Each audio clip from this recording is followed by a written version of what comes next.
ஒரு காலத்தில் சுந்தரபுரம் என்ற ராஜ்யத்தில் அனன்யா என்ற இளவரசி இருந்தாள். அவள் நல்ல அழகும் மனசும் புத்திசாலித்தனமும் கொண்டவள். ஆனால் அவளுக்கு ஒரு ஆசை. எனக்கு பறக்கக்கூடிய ஒரு குதிரை இருந்தா எவ்வளவு நன்றாக இருக்கும் என்று அனன்யா தனது அறையில் அமர்ந்து பறக்கும் குதிரை பற்றி கனவு காண்கிறாள். மறுநாள் அரண்மனைக்கு ஒரு மர்ம குரு வந்தார். அவர் ராணியிடம் சொன்னார், மலைக்கு அப்பால் ஒரு மந்திர குதிரை இருக்கிறது. ஆனால் அதை பெற நல்ல இதயம் உள்ளவர்களால் மட்டும்தான் முடியும் என்று கூறினார். அதை கேட்ட ராணி பயணத்துக்கு தயாரானாள். பயணத்தின் நடுவில் ஒரு பசித்த குட்டி பறவை கீழே விழுந்தது.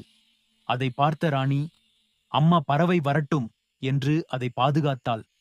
அந்த நற்காரியத்தை கண்டு காட்டில் மறைந்திருந்த தேவி மகிழ்ந்தாள். மலைக்கு வந்த ராணி ஒரு அழகான வெள்ளை குதிரையைக் கண்டாள். அது ராணியிடம் பேச ஆரம்பித்தது. என்னை விடுவிக்க வாருங்கள். நான் மந்திரத்தால் கட்டுண்டிருக்கிறேன். உண்மையான மனசு கொண்டவர்தான் என்னை மீட்க முடியும் என்று சொன்னது. அதை கேட்ட அனன்யா குதிரையை கையால் தொட்டவுடனே குதிரை தங்க ஒளியில் பிரகாசித்தது. உடனே இருவரும் ராஜ்யத்திற்கு திரும்பினார்கள். மந்திர குதிரை ராணியை பறக்க வைத்துக் கொண்டு அரண்மனைக்கு திரும்பியது. மக்கள் ஆச்சரியத்துடன் வரவேற்றனர். அந்த குதிரை அன்றிலிருந்து ராணியின் நம்பிக்கைக்குரிய தோழியாக மாறியது. கதையின் நீதி, நல்ல மனசு வைத்திருந்தா மந்திரம் போல நல்லது நடக்கும்.